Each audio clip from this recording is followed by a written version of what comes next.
Hey, how's it going again, internets? So before I move on to my next subject, I would like to talk to you about horizontal product differentiation. And horizontal product differentiation is essentially like how I know that money at this point isn't worth anything. Because we have too much product variety. I'm gonna make this video later, but essentially it's gonna be a video of me shooting a car commercial where I'm selling not car. Yeah, because I'm hilarious. I'm funny. And yeah, because that's a job that nobody will pay for. Weird. Anyways, okay, so let's jobs that nobody will pay for. Let me think. What's a job like that? Anyways, so first let's go over this uh horizontal product differentiation model. And what we will see here on the screen is that there's price off to the left, and up here is V. That's the customer reserve price. That's the price that the customer is willing to pay. And in the middle here, we have the store. And on the bottom is distance x1. We'll come back to that in a second, but we'll see the price in the middle here. That's how much the store charges for the good. And then T is the transportation cost to get there and back, right? So because when you buy something, there's the cost of the good plus the transportation to get the good there and back, right? Like that's the full price of a good. And X1 is the distance that a reasonable person would be willing to travel to pay price one for the good at the store. And then we have this equation. And essentially what this equation means is that the customer's reserve price, the full price that the customer is willing to pay, must be less than or equal to the price of the good plus the transportation transportation cost to get there and back. And this bottom part, the distance, they use distance in the model because it's just an easy way to communicate it. But really, distance can be distance from like a statue or a store, or it can be like how much sense enjoyment, like the bottom line can be how much sense enjoyment, or the ideal type of car type. So the ideal car type, or the amount of sugar in a cereal. So the bottom part can be like how sugary a cereal is. It can be like how sour do you want your soup, or what color do you want something to be. Like the bottom price, the distance can be anything really. It's just they use distance in the model just for simplicity's sake. So like I said, the cost of the good V must be less than or equal to price. The total cost of the good must be less than or equal to the price plus the distance times travel cost. And a product close to home is different than the same product sold far away, right? So like I can walk down the street here and buy a donut at the gas station, but there's another donut that's farther away. It's like real far away at another store, and that's a different product, right? Because this store is close to me, and I can just walk there and buy a donut there, and the donut that's farther away is a different product than that one, right? Because I don't want to go to the store that's farther away. That's a pain. So if we lower the price of the good, more customers will buy the good, which is what this picture shows, right? Like if you lower the cost of the good, well, the transportation costs aren't less, but more customers are willing to take on a higher transportation cost to travel to buy the good. Or we can open more stores and charge higher prices. So the company could just open up more stores and charge higher prices, right? Doesn't that sound better? Instead of lowering the price and getting more customers, you just open up more stores and you charge higher prices and you get more customers. So we can charge a higher price with two stores, and we can charge a higher price with two stores than we can charge with just one store.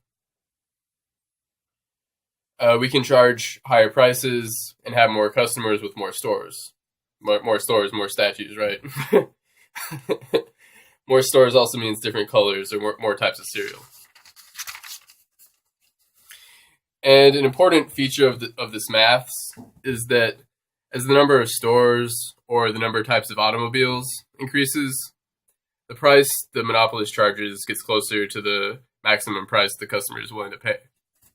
Right? So we have more types of automobiles. That means we can charge close to the maximum price the customer is willing to pay.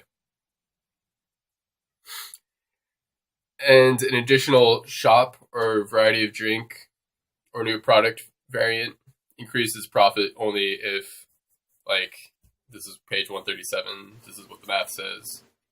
And what the math also says, and this is more of what I wanted to highlight, is that we'll find more product variety when there are more people, right? So, like, if you go to a city, you can find all types of products in a city than versus, like, out in the county, right? The setup costs to increase in variety are low. So, like, Coca-Cola makes Coca-Cola, right? But they already have the manufacturing technology in place to, like, make Sprite, Tab, Dr. Pepper, Mountain Dew. Like, they already have, like, all that infrastructure in place. So adding another variety of soda isn't really all that hard for them, or tea, or any type of drink. And customers have, and there will be more product variety when customers have strong and distinct preferences. So, like television shows that you want to watch, or an example that I was just thinking of is like my desktop background. Like what I would say is my desktop background might be different from probably yours.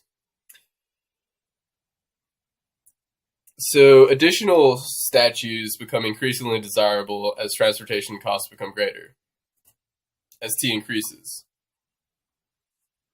The monopolist's optimal number of outlets or degrees of product variety will increase.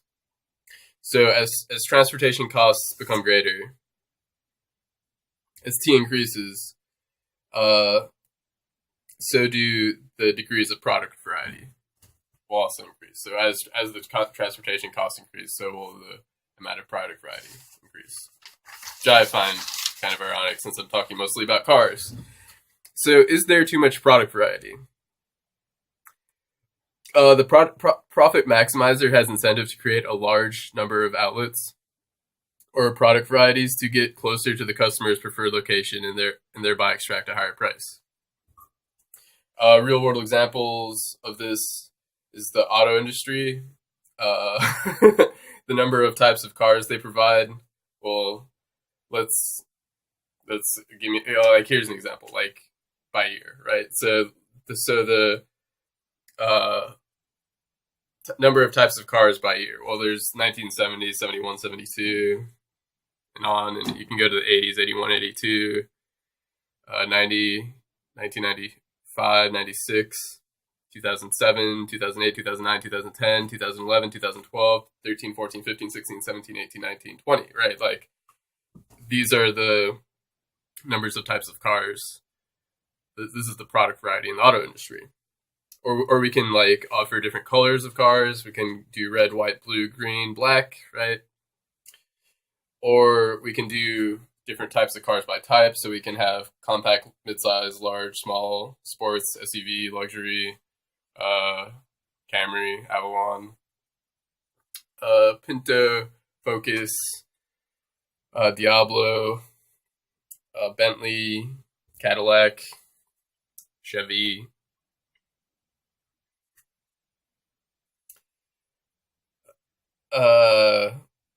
So, like, there's lots of different types of cars out there, right?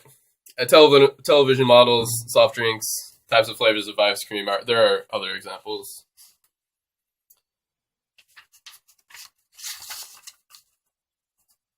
So, in other words, if we look at all this maths here, I'm not going to go over the maths because it's outside the scope of this video. If you want to like go and study the maths for yourself, you can do that on your own.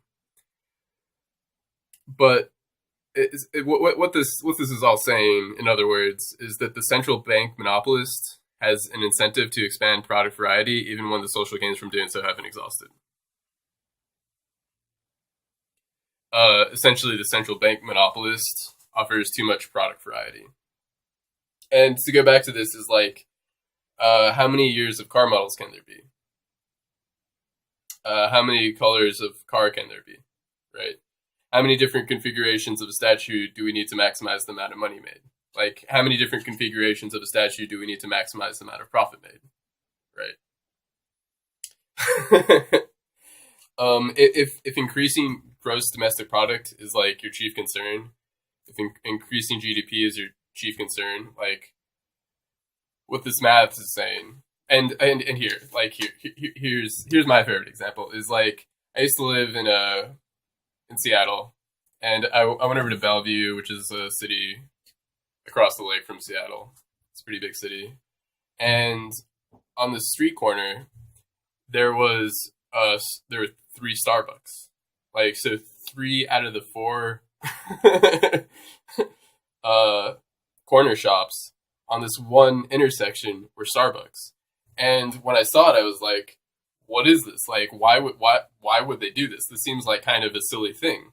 But then I went to Western Washington University and I studied economics, and I was taking an industrial organizations class, and this math popped up, and I was like, oh, the reason why they have 3 Starbucks all on the same street corner is because those are all different locations. And if the firm is trying to maximize their revenue, they would do that because that's what the math says to do. So if we take that example of one street corner having 3 different Starbucks all on the same street corner, and if your goal is to maximize gross domestic product, what we should do is we should pave over the entire United States from Los Angeles to New York, Seattle to Miami, and we should erect buildings, and all of these buildings from just building like just all these towers, all they should be are Starbucks. So we should just pave over the United States of America and open up Starbucks everywhere. If maximizing gross domestic product is your goal. And right now, what we're doing is we are trading statue, car for planet. Like, we're trading statue for the ecology of the world. And we are trading gross domestic product, a number that can never be satisfied.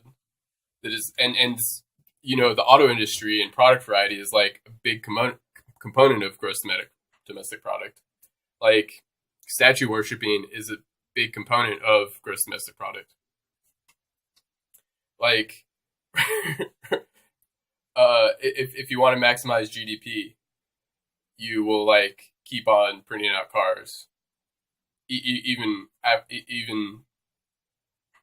ignoring the ecological costs, right? Like, you'll just keep on doing it because that's what maximizes money, and that's what maximizes profit.